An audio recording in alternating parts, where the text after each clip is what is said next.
Polisi ringkus 9 pelaku pembunuhan seorang warga Medan yang jasadnya ditemukan di jurang. Pemkab Batubara datangkan mobil PCR pertama di Sumatera Utara. Gubernur Sumatera Utara tinjau penanganan COVID-19 di Pulau Nias. Selamat malam pemirsa, selain cuplikan berita tadi kami juga akan menyajikan informasi menarik lainnya bersama saya Irwan Saragih. Pemirsa, inilah Sumut hari ini malam selengkapnya.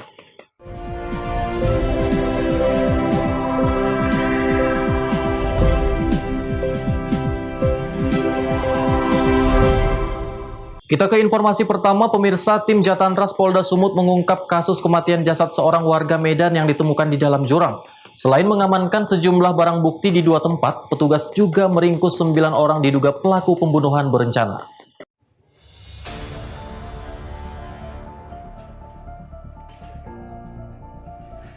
Petugas kepolisian dari tim Jatantras Polda Sumut berhasil mengamankan 9 pelaku pembunuhan di tempat terpisah di kawasan Desa Makmur Sibolangit dan Pancur Batu, Sumatera Utara. Dalam aksinya, para pelaku membunuh korban bernama Jeffrey Wijaya yang merupakan warga Medan Sunggal dengan cara disiksa. Kemudian setelah korbannya tewas, para pelaku membuang jasad korban ke dalam jurang di kawasan hutan Jalan Medan Brastagi. Selain mengamankan pelaku, tim Jatantras Polda Sumut kembali memeriksa 2 tempat rumah pelaku di kawasan Pasar 9 Lahan Garapan, Kecamatan Labuhan Deli, dan Pasar 3 Timur Gang Alif, Kecamatan Medan Marelan, Sumatera Utara. Setelah mencari barang bukti penyiksaan, petugas kemudian memberi garis polisi terhadap rumah tersebut. Salah seorang warga mengatakan pihak kepolisian menggeledah rumah diduga pelaku pembunuhan untuk mencari barang bukti di rumah pelaku yang kesehariannya sebagai mantan security. Aktivitasnya sih sebelum masa Covid dia kerjanya sebagai satpam. Pas masa pandemi itu dia katanya dirumahkan. Setelah itu pergi dia entah kemana. Saya juga nggak tahu. Udah berapa lama dia meninggalkan tempat sini, Bang? Kurang lebih 2-3 bulan, Bang. 3 bulan ya. Untuk mempertanggungjawabkan perbuatannya, kini 9 pelaku telah diamankan di Polda Sumatera Utara. Petugas masih mengejar pelaku lainnya yang identitas dan keberadaannya telah diketahui. Wahyu Pratama melaporkan untuk Eva Rina TV. Sementara itu pemirsa, 5 tahanan Polsek Pulau Raja Polres Asahan kabur dengan menjebol trali besi ventilasi ruang tahanan. 2 dari 5 tahanan ditangkap dan dilumpuhkan petugas dengan timah panas.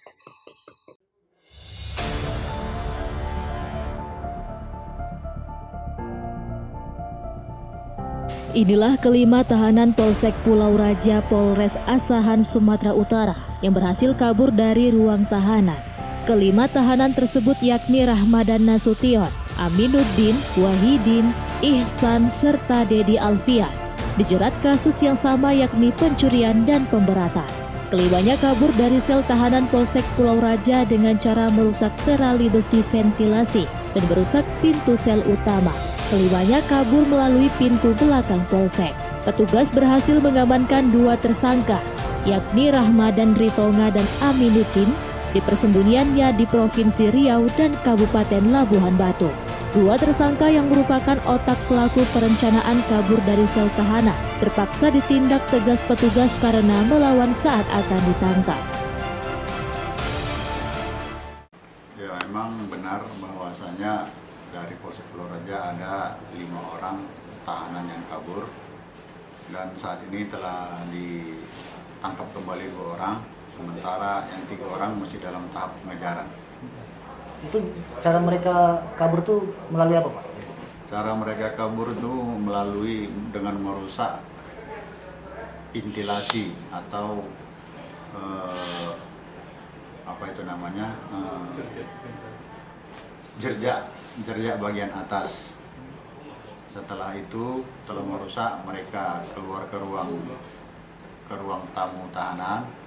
Dari situ mereka merusak kunci sel tahanan. Hingga kini polisi masih memburu 3 tahanan yang belum ditemukan, serta masih mendalami dan memeriksa petugas yang berjaga saat kejadian. Taufik melaporkan untuk Eva Rina TV. Informasi selanjutnya, pemirsa, Satuan Reserse Narkoba Polres Serdang Bedagai meringkus seorang kurir narkoba berinisial RFS 36 tahun. Petugas melakukan tindakan tegas dan terukur dengan melumpuhkan kaki kanan pelaku karena melakukan perlawanan saat hendak ditangkap.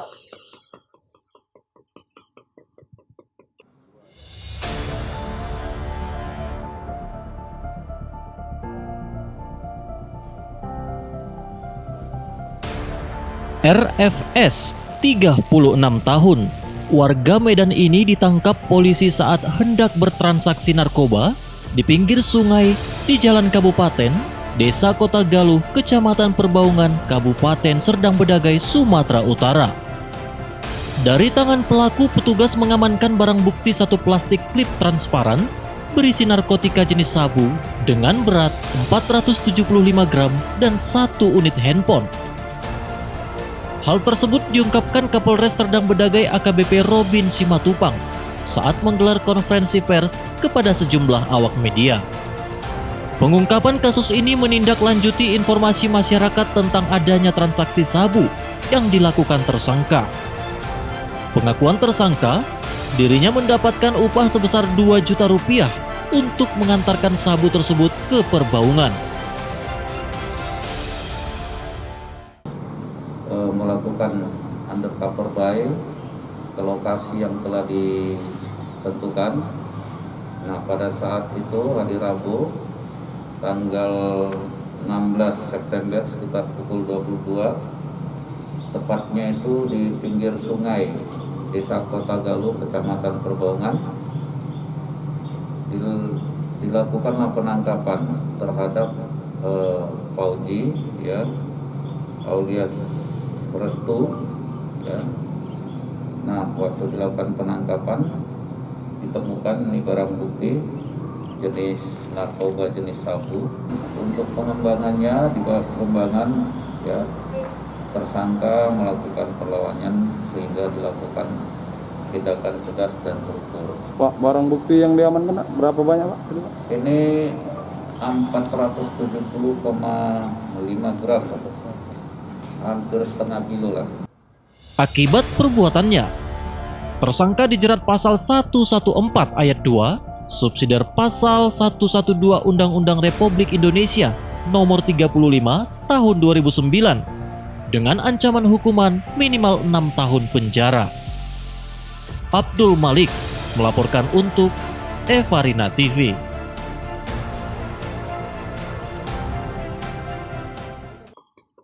Sumut hari ini masih akan kembali sesaat lagi, tetaplah bersama kami.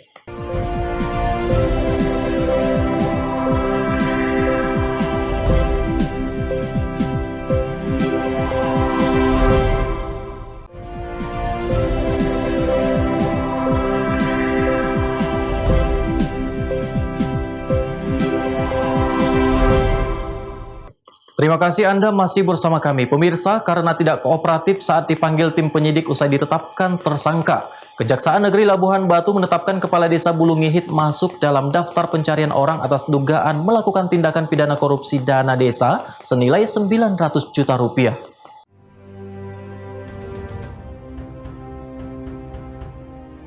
Sarpin, Kepala Desa Bulungihit, Kecamatan Marbau, Labuhan Batu Utara, yang juga masih berstatus sebagai ASN di Pemkab Labuhan Batu Utara, menjadi buronan pihak Kejari Labuhan Batu, Sumatera Utara.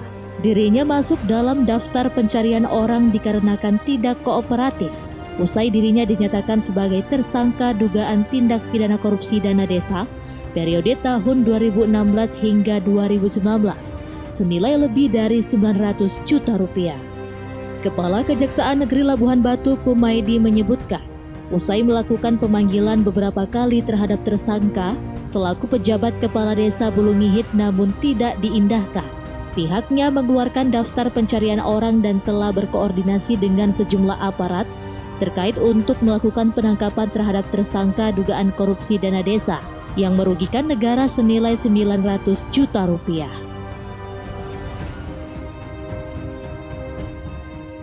Baik, terima kasih.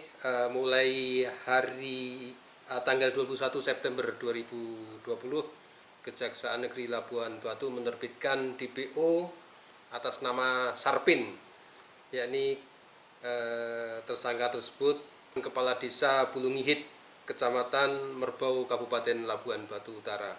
Jadi DPO tersebut kami terbitkan karena tersangka tersebut sudah berapa kali kita panggil secara patut tidak hadir, terus kita cek ke lokasi rumah tidak ada di tempat, ya apa boleh buat, kami terbitkan DPO untuk minta bantuan aparat terkait, dari Kejaksaan Agung, terus Polres untuk melakukan penangkapan terhadap tersangka Sarpin tersebut untuk proses hukum tindak pidana korupsi APBDes Desa Bulungihit, Kecamatan Merbau, Kabupaten Labuan Batu. Itu semua adalah demi untuk proses hukum supaya cepat, supaya ada kepastian hukum, bisa diadili di Pengadilan Tipikor di Medan. Kerugian negara terhadap apa yang telah dilakukan oleh tersangka Sarpin tersebut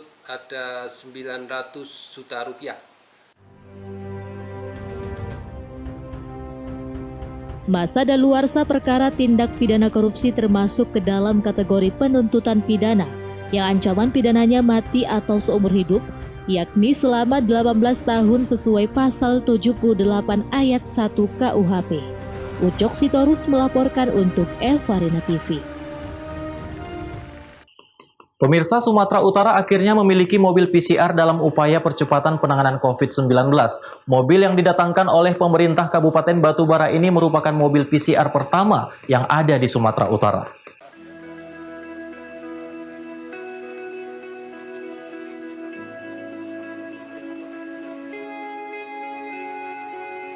Dalam upaya mencegah dan mendeteksi penyebaran COVID-19, pemerintah Kabupaten Batubara mendatangkan 1 unit mobil PCR dan 1 unit ambulans pendukung. Sebelum diterjunkan ke lapangan, mobil PCR pertama di Sumatera Utara ini disinggahkan ke posko utama gugus tugas percepatan penanganan COVID-19 Sumatera Utara di Kota Medan.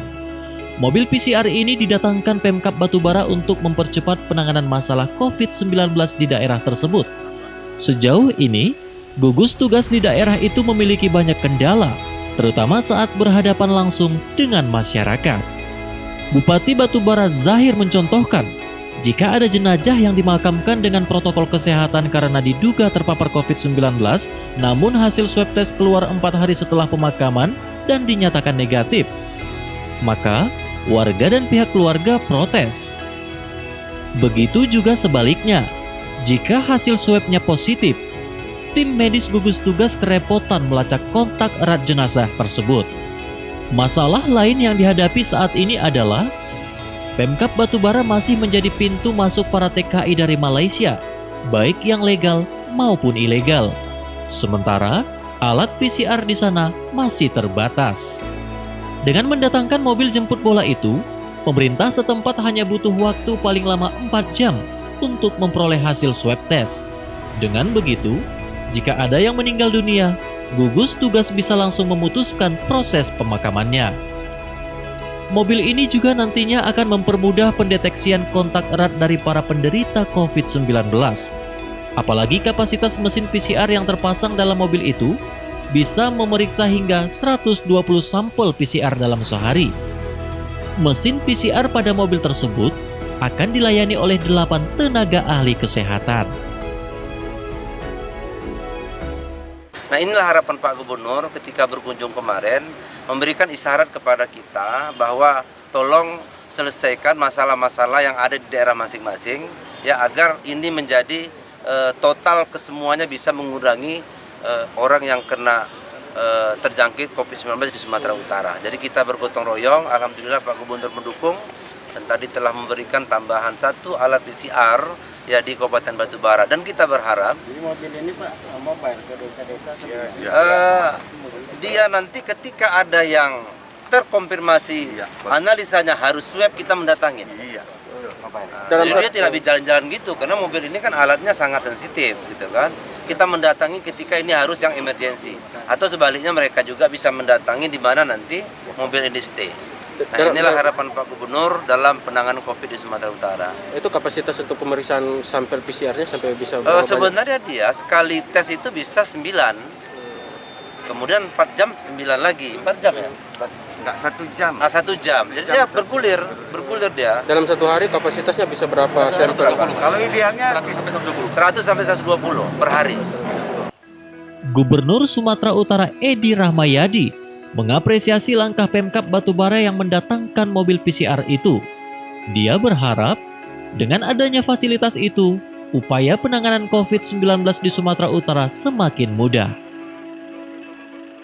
Kalaulah kita semua punya niat untuk bersama-sama istighfar, inilah yang diminta oleh Tuhan. Kita tahu bersama corona ini adalah milik Tuhan, tapi kita diperintahkan di atas dunia ini untuk berusaha untuk bisa melakukan yang terbaik untuk rakyat kita yang kita sayangi. Adapun kasus konfirmasi positif COVID-19 di Kabupaten Batubara sejauh ini mencapai 91 orang. Belasan orang lainnya masih dirawat di rumah sakit, sementara sebagian besar sudah sembuh. Dan angka kematian akibat COVID-19 di daerah tersebut juga masih nihil alias 0 kasus. Daniel Pekuali melaporkan untuk Evarina TV.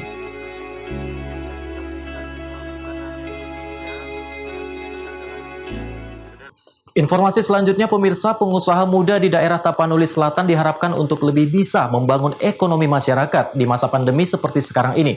Hal ini disampaikan Ketua Himpunan Pengusaha Muda atau HIPMI Sumatera Utara saat pelantikan pengurus HIPMI cabang Tapanuli Selatan di Padang Sidempuan.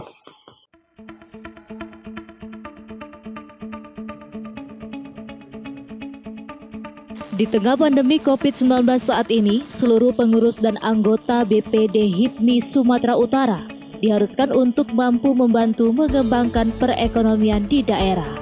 Hal ini disampaikan Ketua OKK BPD HIPMI Sumut, Muhammad Hukolil Hasibah saat melantik anggota BPC HIPMI Kabupaten Tapanuli Selatan. Kegiatan ini merupakan kekonsistenan HIPMI demi mengembangkan perekonomian di masyarakat. Apalagi saat ini kondisi perekonomian masyarakat sangat memprihatinkan akibat pandemi COVID-19. Ketua OKK BPD HIPMI Sumut Muhammad Hukolil Hasibah mengatakan, dengan terpilihnya Feriansyah Hasibuan sebagai Ketua BPC HIPMI Kabupaten Tapanuli Selatan dapat mendorong perekonomian warga.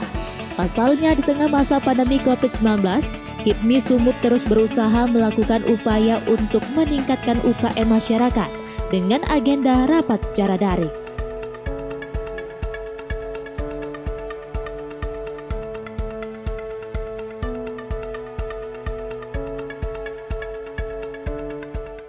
Jadi HIPMI ini organisasi pengusaha muda yang satu jabatan priorisasinya itu hanya sekali priorisasi itu 3 tahun. Umurnya 19 tahun sampai 40 tahun. Jadi ini musyawarah cabang pertama kali di HIPMI Kabupaten Tapanuli Selatan. prospek kita ke depan Bang dengan hadirnya HIPMI di Tapsel ini seperti apa? Saya dari BPD HIPMI Sumut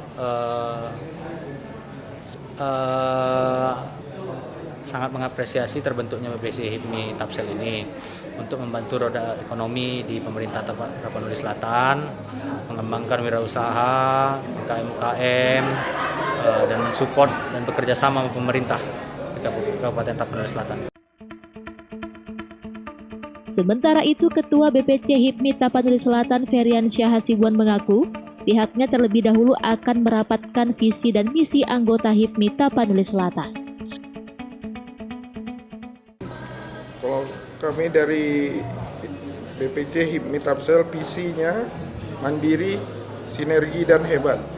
Dengan menjadi organisasi yang mandiri, dengan didukung sinergi seluruh anggota, maka HIPMI Tapanuli Selatan akan menjadi hebat. Misinya yang pertama, meningkatkan solidaritas dan antar anggota HIPMI dalam suasana kekeluargaan yang hangat dan sevisi dalam membangun kejayaan HIPMI Tapanuli Selatan.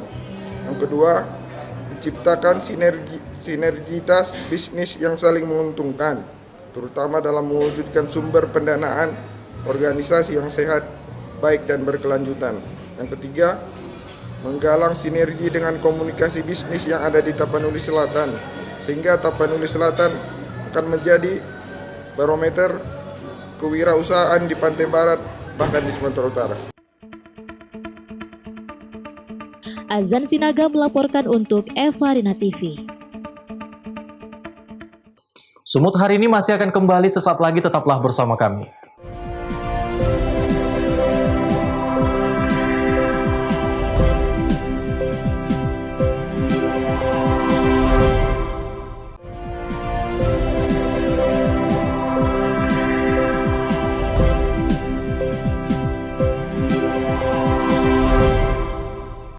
Terima kasih Anda masih bersama kami, pemirsa. Gubernur Sumatera Utara Edi Rahmayadi meninjau kesiapan fasilitas kesehatan rumah sakit rujukan penanganan pasien COVID-19 di Pulau Nias. Edi menegaskan pemeriksaan di pintu masuk baik bandara maupun pelabuhan laut setiap penumpang tujuan Nias atau sebaliknya diperketat dan wajib memiliki surat keterangan swab test.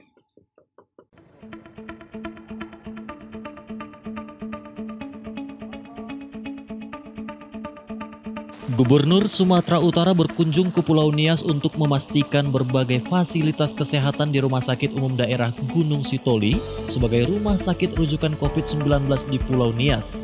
Kasus yang terpapar COVID-19 di Kepulauan Nias terus mengalami peningkatan setiap harinya.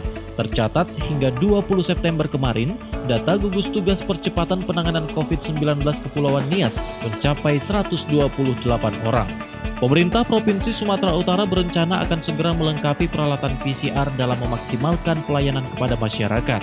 Selain itu, Edi Rahmayadi juga melakukan rapat terbatas bersama para kepala daerah sekepulauan Nias di kantor Wali Kota Gunung Sitoli dengan beberapa hasil kesepakatan. Di antaranya 6 hotel disewa sebagai tempat isolasi dan segala pembiayaan akan ditanggung oleh pemerintah provinsi, termasuk dokter dan ahli laboratorium dikirim dari Medan. Pemeriksaan di pintu masuk seperti bandara dan pelabuhan laut, di mana setiap penumpang tujuan Nias atau sebaliknya diperketat dan wajib memiliki surat keterangan swab test.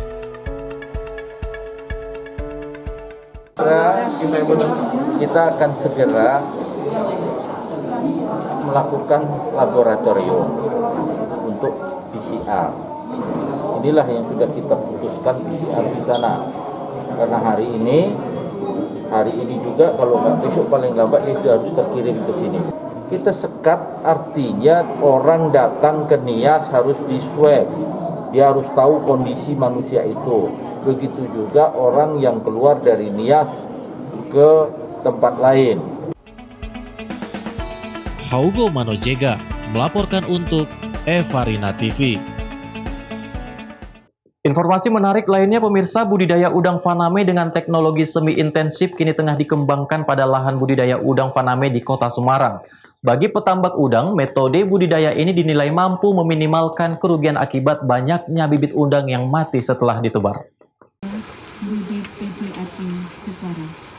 Kelompok pembudidaya ikan atau Pokdakan di Desa Mangunharjo, Kecamatan Tugu, Kota Semarang, kini tengah mengembangkan teknologi semi-intensif. Teknologi ini juga telah digunakan oleh Pokdakan Mina Usaha Mandiri dengan skala rumah tangga pada lahan budidaya udang faname seluas 1.300 meter persegi milik mereka. Pemanfaatan teknologi ini dinilai mampu mengurangi kerugian dan lebih menguntungkan dibandingkan dengan cara tradisional. Meski untuk menerapkan teknologi ini, petambak harus mengeluarkan biaya cukup tinggi untuk biaya listrik, pemasangan kincir air, dan sistem irigasi. Perbedaannya, jika dengan cara tradisional air langsung dialirkan ke kolam budidaya, namun dengan cara semi-intensif, air akan ditampung dan disaring terlebih dahulu sebelum masuk ke kolam budidaya. Kincir air berfungsi sebagai penyuplai oksigen yang efektif mengurangi kematian bibit udang setelah ditebar hingga udang siap panen. Dulu itu kita berbudidaya cuma bandeng, Mas. Bandeng aja, Pak. Bandeng. Dan kalau udang itu kita tradisional, kita tabur dan kita biarkan saja.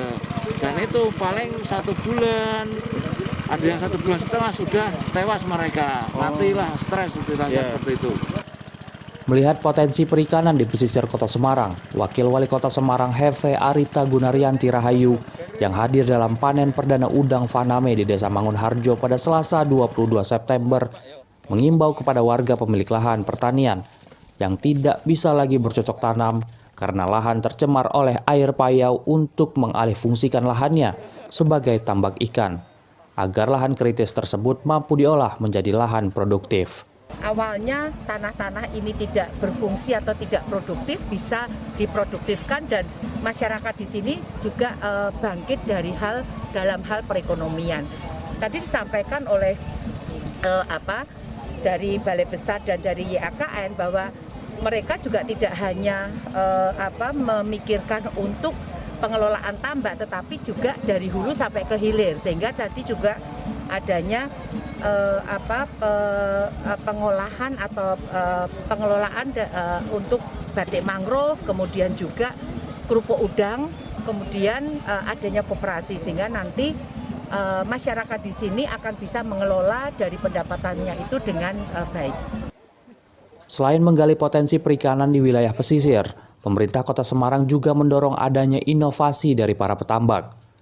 Para petambak diharapkan tak hanya menjual produk mentah yang dihasilkan tambaknya, namun juga harus mampu mengolah produk sehingga bisa dijadikan tambahan penghasilan, sehingga perekonomian petambak terus menggeliat. Dari Semarang, Jawa Tengah, Suryo Wicaksono, Kantor Berita Antara, mewartakan. Pemirsa, demikianlah rangkaian informasi dalam Sumut hari ini malam. Saya Irwan Saragih mewakili kerabat kerja yang bertugas pamit undur diri dari hadapan Anda. Terima kasih atas kebersamaannya dan sampai jumpa.